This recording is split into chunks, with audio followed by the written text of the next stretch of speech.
Hello, नमस्ते, सत श्री अकाल दोस्तों। मैं हूं साहिल मेहता और आप देख रहे हैं stop loss academy. Candle stick के जो इंडिविजुअल कैंडल है उसके ऊपर हम सारी स्टडी कंप्लीट कर चुके हैं। अभी कोई भी इंडिविजुअल कैंडल पेंडिंग नहीं है।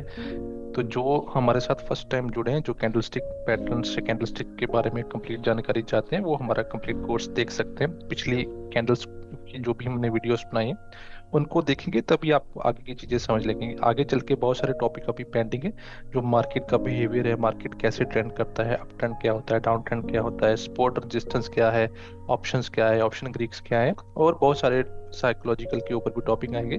तो इस कोर्स के अंदर ही हम सारा कंप्लीट करेंगे। तो अभी कैंडल स्टिक का जो इंडिविजुअल कैंडल का था वो तो हमारी स्टडी कंप्लीट हो चुकी है। अभी हम मार्केट का स्ट्रक्चर के बारे में देखेंगे कि मार्केट कैसे बिहेव करता है, उसका स्ट्रक्चर कैसे बनता है। तो अभी शुरू करते हैं। हम जो भी हमारे साथ फर्स्ट टाइम जुड़े हैं, प्लीज हमारे चैनल को लाइक और सब्सक्राइब कर दीजिए ताकि आपको आने वाली वीडियो का नोटिफिकेशन मिलता रहे और हमारे साथ जुड़ के आप सीख सकते हैं और हमारे साथ मिलके आप काम भी कर सकते हैं। तो मार्केट यहाँ से शुरू करते हैं। मार्केट के तीन फेसेस होते हैं। फर्स्ट फेस होता है अप ट्रेंड का, जिसमें कि आप कह सकते हैं कि मार्केट अप ट्रेंड में तो मार्केट काफी अच्छा बिहेव करेगी, ऊपर की तरफ जाएगी, स्टॉक्स भी मूव करेंगे। सेकंड हम कह सकते हैं कि डाउन ट्रेंड, मार्केट डाउन है या मार्केट नेगेटिव है या किसी न्यूज़ की वजह से हो सकता है, या फिर स्टॉक्स में काफी बिकवाली हो रही है उस वजह से भी मार्केट डाउन ट्रेंड में आ सकती है। थर्ड फेस होता है कंसोलिडेशन का। इसको हम कंसोलिडेशन भी कह सकते हैं या फिर हम कह सकते हैं कि मार्केट अभी एक रेंज में, रेंज बाउंड बनी हुई है, ना तो अपसाइड को मूव कर पा रही है ना डाउन साइड को मूव कर पा रही, तो एक रेंज में मार्केट है। तो मोस्टली अपसाइड और डाउन साइड जो रहता है मार्केट में वो 30 से 35%। पूरे साल का अगर हम लगा के चले तो 30 से 35% ये अप ट्रेंड या डाउन ट्रेंड में रहता है, मार्केट ट्रेंडिंग में रहता है। तो 70% या 75% मार्केट जो कंसोलिडेशन फेज में रहता है और रेंज बाउंड रहता है। तो ऐसा रहता है कि कभी अगर साल में अगर हम देखें तो 2-3 महीने किसी ट्रेंड में रहेगी मार्केट, या तो अप ट्रेंड में या डाउन ट्रेंड में, फिर 3-4 महीने के लिए एक रेंज में चली जाएगी, उसके बाद फिर से एक ट्रेंड पकड़ेगी, फिर से रेंज में चली जाएगी। तो मार्केट का बिहेवियर ऐसा ही रहता है। तो अभी देखते हैं। सबसे पहले हम जो शुरू करते हैं अप ट्रेंड को, अगर हम देखें 2023 नवंबर, ये हम देख रहे हैं निफ्टी 50 का डेली टाइम फ्रेम पे चार्ट। 2023 नवंबर को ये करीब 19,000, एग्जैक्ट मुझे याद है 18,800 के आसपास से ये ट्रेंड शुरू हुआ था। तो यहाँ से मार्केट ने अगर देखेंगे तो यहाँ से मार्केट ने एक बुलिश पैटर्न होता है डब्ल्यू पैटर्न, वहां से अपनी मार्केट की जर्नी शुरू की है। तो उससे ये काफी अच्छा ट्रेंड हमें मिला है। अभी अप ट्रेंड कैसे डिसाइड होता है, हम कैसे क्या देखते हैं कि ये अप ट्रेंड जहाँ से शुरू हो चुका है। तो जहां से ट्रेंड शुरू होता है वहां से जो पहला स्विंग बनता है, जितने भी स्विंग्स बनते हैं, स्विंग्स कैसे बनता है, जैसे मार्केट यहाँ से शुरू हुआ, नीचे की तरफ आया, उसके बाद जहां से अप ट्रेंड शुरू हुआ, जब भी मार्केट दोबारा नीचे की तरफ आएगा तो ऊपर की तरफ ये पिछले स्विंग को रिस्पेक्ट करता हुआ चलेगा कि ये पिछला स्विंग को तोड़ेगा कभी नहीं। यहाँ से आया, फिर से ऊपर तरफ निकला, तो जो प्रीवियस स्विंग है ऐसा स्विंग बना, तो ये स्विंग अभी भी टेस्ट नहीं हुआ या इसको तोड़ा नहीं है। इस तरह से अप ट्रेंड यहाँ से डिसाइड होता है कि मार्केट अभी अप ट्रेंड में पिछले स्विंग्स को रिस्पेक्ट कर रहा है, ऊपर की तरफ जा रहा है। इसकी एग्जांपल आप सीधा यहीं से देख सकते हैं। यहाँ से फर्स्ट स्विंग बना, सेकंड स्विंग बना, उसके बाद हल्का सा स्विंग यहाँ पे बना, इसने किसी भी प्रीवियस स्विंग को ब्रेक नहीं किया, फिर यहाँ पे स्विंग बना, इसने प्रीवियस स्विंग को ब्रेक नहीं किया, उसके बाद ये स्विंग बना, उसने प्रीवियस स्विंग को ब्रेक नहीं किया, फिर नेक्स्ट जो स्विंग बना है ये स्विंग बना। स्विंग कैसे बन रहा है, जैसे मार्केट यहाँ से थोड़ा सा डाउन आ रही है, फिर ऊपर जा रही है, फिर थोड़ा सा रिट्रेसमेंट हो रही है, फिर ऊपर की तरफ जा रही है, फिर डाउन आ रही है, ऐसे इस तरह से स्विंग बनते चलते चले जाते हैं। तो यहाँ से अगर हम देखें तो इस तरीके से स्विंग बन रहे हैं और पिछले किसी भी स्विंग को मार्केट तोड़ नहीं रही, रिस्पेक्ट करती हुई ऊपर की तरफ जा रही। ये सारा अप ट्रेंड की यहाँ पे निशानी है। तो अभी ये मार्केट अप ट्रेंड में पहुंच चुकी है 22,500 के आसपास। अभी कल 1% का गिरावट था, तो 22,500 के आसपास अभी ये ट्रेड करी, तो काफी अच्छा अप ट्रेंड था यहाँ पे। अभी सेकंड फेज क्या हो सकता है मार्केट का, सेकंड फेज हो सकता है डाउन ट्रेंड। उसके बारे में देख लेते हैं।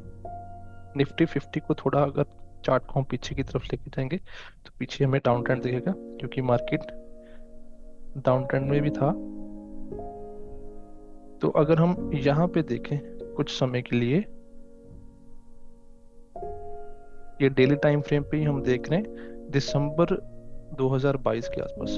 दिसंबर 2022 के आसपास यहाँ से एक डाउन ट्रेंड शुरू हुआ है। हम अभी सेकंड फेज देख रहे हैं डाउन ट्रेंड का। दिसंबर 2022 के आसपास से यहाँ से डाउन ट्रेंड शुरू हुआ है 19,000 के आसपास से। तो यहाँ पे अगर आप देखोगे तो फर्स्ट डाउन यहाँ से शुरू हुआ, उसके बाद जब ऊपर की तरफ जाने की कोशिश की, जो हमारा प्रीवियस स्विंग था उसको इसने रिस्पेक्ट किया और दोबारा से वहीं से नीचे की तरफ आ गया। फिर यहाँ से हल्का सा बाउंस आया, एक स्विंग बनाया और फिर ये नीचे की तरफ आ गया। तो ये हमारा नेक्स्ट स्विंग बन गया। अभी इस केस में क्या रहेगा, ऊपर से मार्केट नीचे की तरफ आ रही है और अपने स्विंग को रिस्पेक्ट करते हुए नीचे की तरफ निकल रही है और अपने जो भी स्विंग्स हैं उनको ये रिस्पेक्ट कर रहा है, उसको कभी भी तोड़ नहीं पा रहा। इस तरह से ये नया स्विंग बना, फिर से नीचे आ गया, फिर नया स्विंग बना, फिर से नीचे आ गया। तो इसे हम कहते हैं डाउन ट्रेंड। यहाँ से यहाँ तक ये डाउन ट्रेंड चलता रहा, कभी भी इसने अपने प्रीवियस स्विंग को ब्रेक नहीं किया। कब तक ये डाउन ट्रेंड चला, जब तक ये यहाँ से इसने डब्ल्यू पैटर्न बना के यहाँ पे इसने फर्स्ट टाइम अपने स्विंग को ब्रेक किया। जब स्विंग को ब्रेक किया तो यहाँ से नया बाइंग के लिए अपसाइड ट्रेंड यहाँ से शुरू हो गया। इस तरीके से अभी हमें डाउन ट्रेंड का भी पता चल गया और अप ट्रेंड का भी पता चल गया। अभी जो थर्ड है हमारा कंसोलिडेशन फेज, उसके बारे में डिस्कशन करते हैं। थर्ड फेज जो हमारा रहता है वो रहता है कंसोलिडेशन फेज या फिर रेंज बाउंड। निफ्टी 50 का चार्ट देखिए अगर डेली टाइम फ्रेम पे, और हम देख रहे हैं यहाँ पे ये 2021 जून से लेके अगस्त तक, जून से लेके अगस्त तक 2 महीने ये एक रेंज बाउंड में रहा है 2021 में। यहाँ पे देखिए, यहाँ पे एक रेंज बन गया जो नीचे की तरफ बन गया 15,500 और ऊपर की तरफ बन गया 16,000। तो 2 महीने पूरा मार्केट एक रेंज में रहा है। मार्केट ऊपर की तरफ भी निकल नहीं पा रहा और नीचे की तरफ, जब ऊपर जाता है तो नीचे आ जाता है, नीचे जाता है तो ऊपर आ जाता है। इसको हम बोलते हैं सपोर्ट, ऊपर बोलते हैं रेजिस्टेंस। आने वाले टॉपिक में हम ये पढ़ेंगे।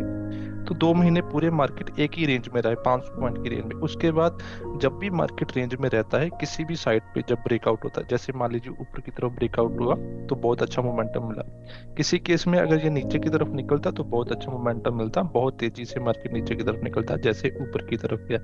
तो मार्केट में जब भी आपको रेंज दिखे 3 महीने, 2 महीने, 6 महीने की, तो आप वहां पे ट्रेड बनाना शुरू कर दीजिए कि जिस भी तरफ ये निकलेगा बहुत तेजी से मार्केट ऊपर की तरफ निकलेगा। अगर आप देखें 16,000 से ये 18,500, 2,500 पॉइंट मिले हैं अगस्त से लेके नवंबर तक। तो 2,500 पॉइंट अगस्त से लेके नवंबर तक मिले हैं, तो समझ लीजिए कि स्टॉक्स में ये करीब करीब वहां पे आपके स्टॉक ऑलमोस्ट 50% से 70% का रिटर्न आपको दिया होगा।